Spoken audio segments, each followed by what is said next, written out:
Você já parou para pensar que, às vezes, o que mais atrapalha a sua vida espiritual não é a escassez, mas o excesso? E que outras vezes não é o fracasso que te afasta de Deus, mas a falsa sensação de independência? Existe uma oração escondida na Bíblia, feita por um homem pouco conhecido chamado Agur, que pode mudar completamente a forma como você vê o mundo, as suas orações e a si mesmo. Essa oração está no livro de Provérbios, capítulo 30, versículos 7 a 9, e começa de um jeito surpreendente. Duas coisas te pedi, não mas negues, antes que morra. Afasta de mim a falsidade e a mentira. Não me des nem a pobreza, nem a riqueza. Dá-me o pão que me for necessário. Agur não pede riquezas, não pede sucesso, não clama por milagres visíveis. Ele pede equilíbrio, verdade e o essencial. E o mais impressionante, ele faz isso com uma consciência espiritual tão profunda que, mesmo sem ser um dos grandes personagens bíblicos que conhecemos de cor, sua voz ecoa com uma sabedoria quase profética. Ele nos mostra que o maior risco da vida não é passar necessidade, mas viver de forma que desonre o nome de Deus. Se você sente que precisa aprender a orar diferente, viver diferente, enxergar a vida por uma nova lente, você está no lugar certo. Este conteúdo vai te guiar verso por verso da oração de Agur, com profundidade, clareza e aplicação real para a sua vida.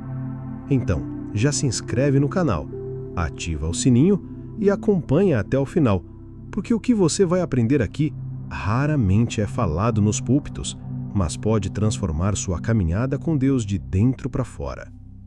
Pouco se sabe sobre Agur, mas o pouco que se tem já revela muito.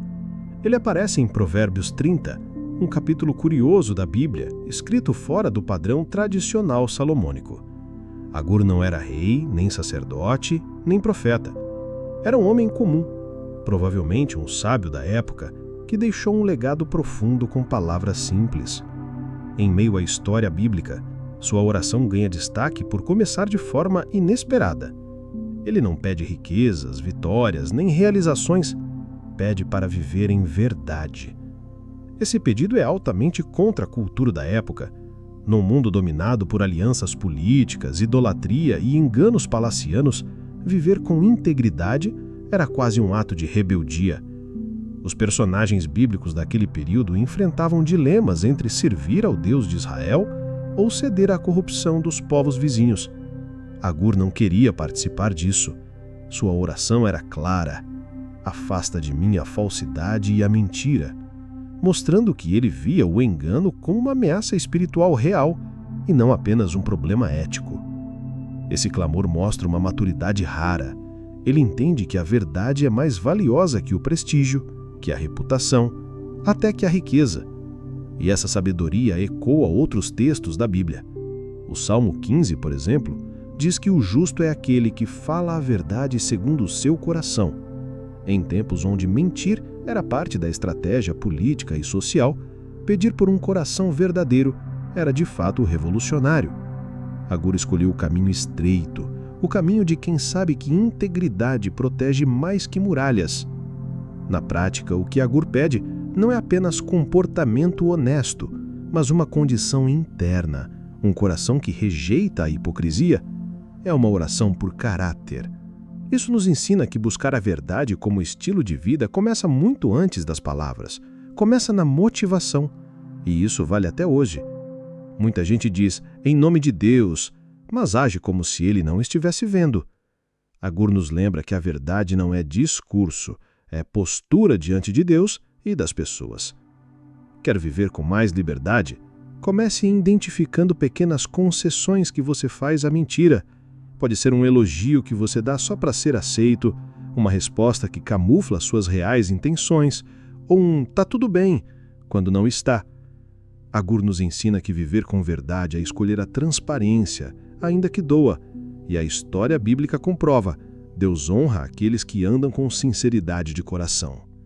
A oração de Agur também reflete uma compreensão da vulnerabilidade humana. Ele não diz, Senhor, me ensina a não mentir, mas sim, afasta de mim a mentira. Ele sabe que sozinho é fraco, que precisa de auxílio divino para se manter firme. Isso o aproxima de outros personagens bíblicos que também reconheceram suas limitações, como Davi em seus salmos de arrependimento ou Moisés diante da sarça. A verdade para eles era a chave da intimidade com Deus. Nos tempos de Agur, o povo de Israel já havia passado por muitas fases: o Egito, o deserto, os juízes, os reis. A nação conhecia bem o preço de viver distante da verdade.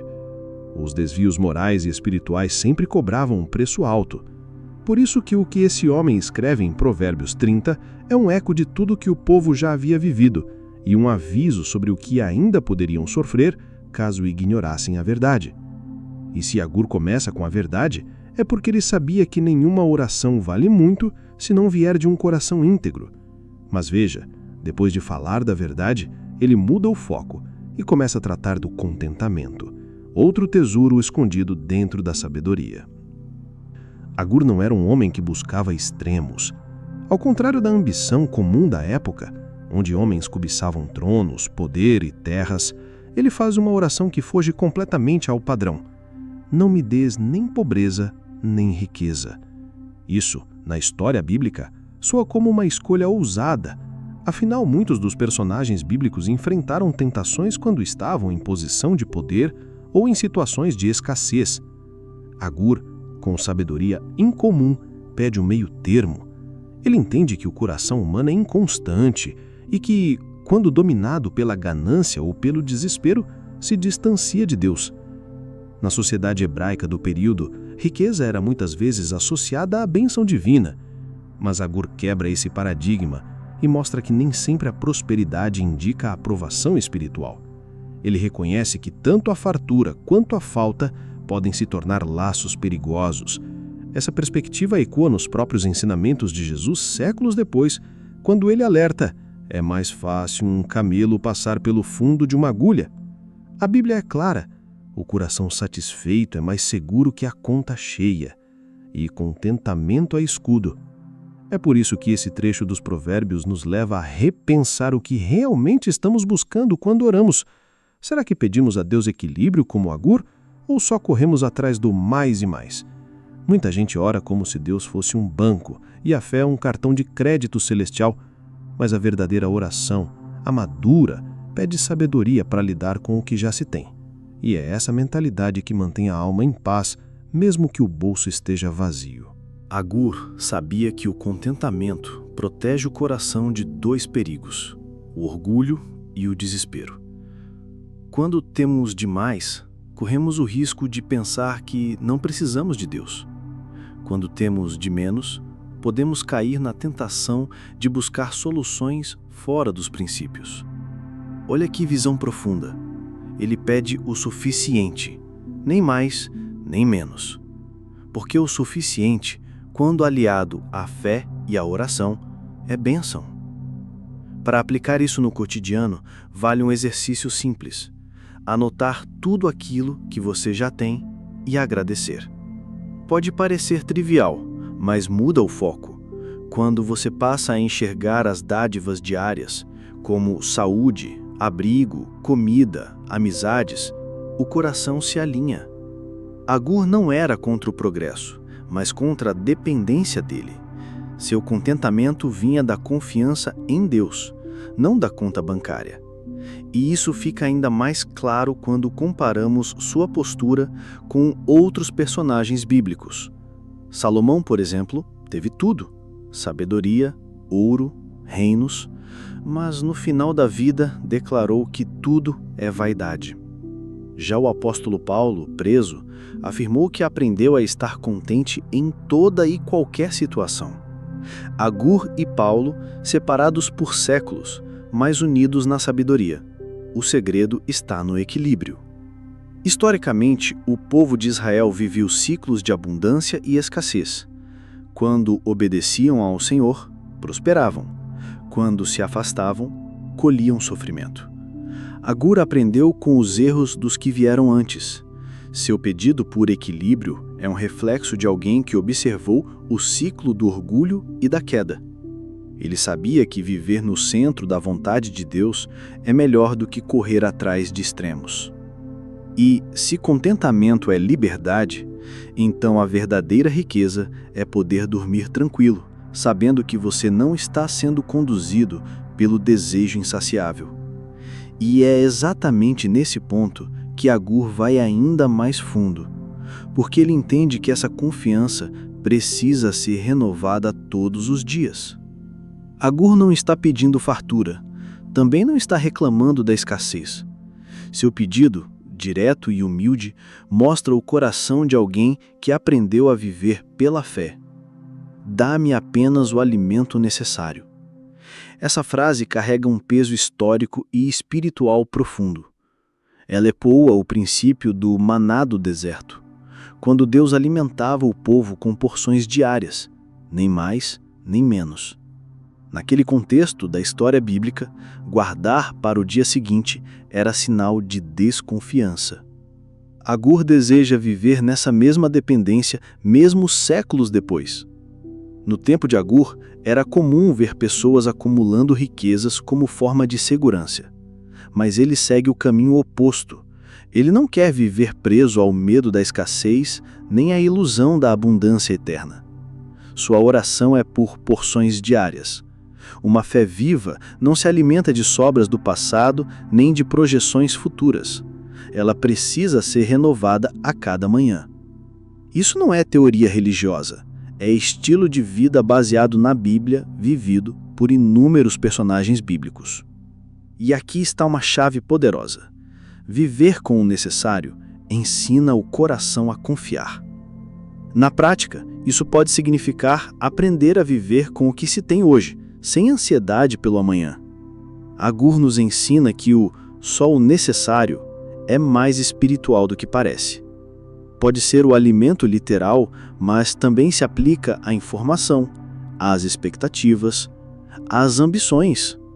O excesso distrai, o essencial direciona. É nesse sentido que a oração diária se torna um ato de rendição. Quando alguém pede a Deus só o necessário, está dizendo: Senhor, eu sei que tu cuidas de mim. Isso muda tudo. Ao invés de agir por desespero, a pessoa caminha com sabedoria. E em tempos de acúmulo, onde muitos vivem sufocados por metas inalcançáveis, a simplicidade de Agur soa quase como um sussurro libertador nos ouvidos de quem está cansado de correr. Um exemplo disso está na rotina. Há quem comece o dia no piloto automático, já preocupado com o que ainda nem aconteceu. Mas a sugestão aqui é começar com uma simples oração. Deus, me dá o que for necessário para hoje. Não precisa de palavras bonitas, só de sinceridade. E assim é que a vida se alinha com os provérbios e se afasta do caos moderno. Entre os personagens bíblicos, o próprio Jesus ensinou isso na oração do Pai Nosso. O pão nosso de cada dia nos dá hoje. Veja que é um eco direto de Agur. A Bíblia é intencional. Ela nos conduz sempre à dependência do alto. E ao reconhecer isso, o ser humano se liberta da falsa sensação de controle que tanto o consome. Essa é a liberdade que vem da confiança. Historicamente, o povo de Israel passou por vários períodos de fome, escassez e dependência divina. E sempre que confiavam em Deus, Ele supria. Elias sendo alimentado por corvos, a viúva de Sarepta vendo o azeite se multiplicar, tudo isso mostra que a provisão diária não é mito, é parte viva da história bíblica. Agur se posiciona nessa tradição, lembrando que a verdadeira segurança está em quem provê, não no que é provido. E é com esse coração dependente que ele continua sua oração, mas agora com um alerta que poucos estão dispostos a fazer. Ele reconhece que o próprio coração pode se perder se vier a ter demais. Esse versículo revela a parte mais crua e honesta da oração de Agur. Ele não está preocupado com o que os outros vão pensar. Ele está mais interessado em proteger o próprio coração da corrupção que o excesso pode trazer. A história bíblica está cheia de casos em que a prosperidade trouxe ruína espiritual. Agur reconhece isso e se antecipa. Ele entende que se tivesse demais, correria o risco de negar a Deus, não com palavras, mas com atitudes, escolhas e prioridades. E isso é profundamente relevante. Esse trecho dos Provérbios traz à tona uma verdade incômoda. Nem sempre o sucesso é bênção. Às vezes, ele é teste. E nem todos passam. Salomão teve tudo: sabedoria, ouro, reinos, mas no final da vida declarou que tudo é vaidade. O contexto histórico reforça esse temor. No período em que Agur viveu, muitos homens confiavam em seus bens como símbolo de segurança. Era comum medir a importância de alguém pela sua posse material. Agur, no entanto, mostra um contraponto espiritual. Ele não quer que a fartura o afaste da fé, da oração, nem do temor de Deus. Esse é o tipo de consciência que evita a queda antes que ela aconteça. O tipo de sabedoria que a Bíblia exalta repetidamente. Na prática, reconhecer as próprias limitações é um ato de reverência. É dizer: Senhor, eu sei que se depender só de mim, vou me perder. Não é vitimismo, é clareza espiritual. Quantas vezes vemos pessoas que, ao subirem na vida, abandonam princípios, fé e até os valores que as sustentavam? Agur já sabia: o coração humano sem vigilância se torna arrogante. Por isso ele ora não por mais, mas por limites saudáveis. Essa humildade pode ser aplicada hoje de forma muito prática.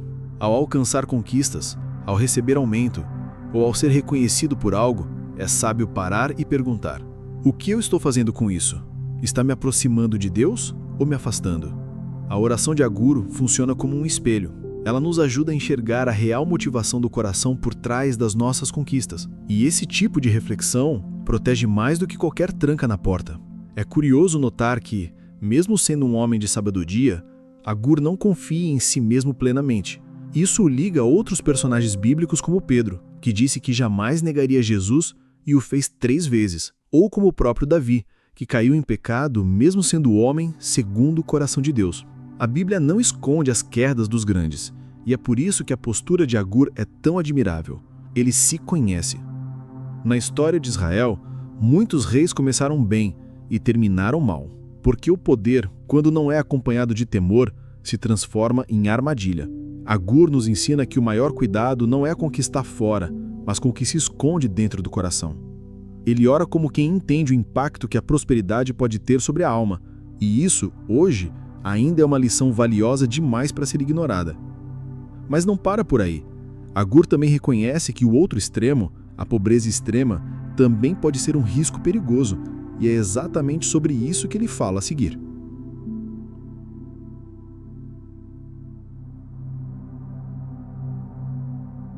É interessante que ele liga a honra a atitudes práticas. Roubar por necessidade, como mencionou anteriormente, não seria apenas um erro social ou legal, seria um ataque à imagem de Deus que ele carregava. Esse senso de responsabilidade espiritual é o que falta em muitos hoje. Agur não quer manchar o nome de Deus nem por ganância, nem por desespero. Ele sabe que a sua vida reflete o Deus que serve, e isso ainda é verdade. A fé que professamos precisa ser coerente com as escolhas que fazemos. Honrar a Deus começa nas decisões silenciosas, no que se escolhe fazer quando ninguém está olhando, no que se pensa quando ninguém está ouvindo. É viver sabendo que a alma está em constante adoração, mesmo fora das 4 paredes da igreja. Agur mostra que a verdadeira oração é aquela que modela o caráter. É quando a pessoa pede: Senhor, me ensina a te representar bem no mundo. E isso em si é um ato de rendição. Essa busca por honrar o nome de Deus é o oposto da vida centrada no ego. Agur não quer glória pessoal nem conforto passageiro. Ele quer uma vida que aponte para algo maior. Isso nos leva à seguinte reflexão: nossas decisões têm exaltado ou obscurecido o nome de Deus? O que falamos, postamos, consumimos, defendemos, tudo isso comunica uma mensagem.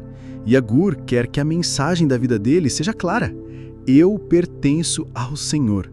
Os personagens bíblicos que mais impactaram a história foram aqueles que carregaram esse mesmo zelo. José, no Egito, diante da tentação, disse: "Como poderia eu pecar contra Deus?"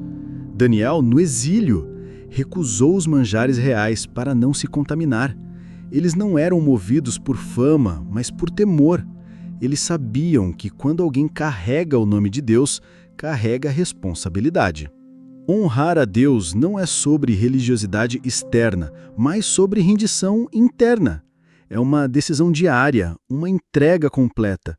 E essa entrega não exige que você esteja perfeito, exige apenas que você esteja disposto. Agur não se apresenta como impecável, mas ele demonstra um desejo sincero de viver de modo que o nome de Deus não seja envergonhado por sua vida. E isso é o que o torna tão especial. Talvez, ao ler isso, algo dentro de você já esteja se movendo. Um incômodo, uma vontade de alinhar o coração. Um anseio por viver de um jeito que agrade o Criador, e não a opinião alheia. Se for isso, pare agora, respire fundo e apenas reconheça. Você não foi criado para viver por si mesmo.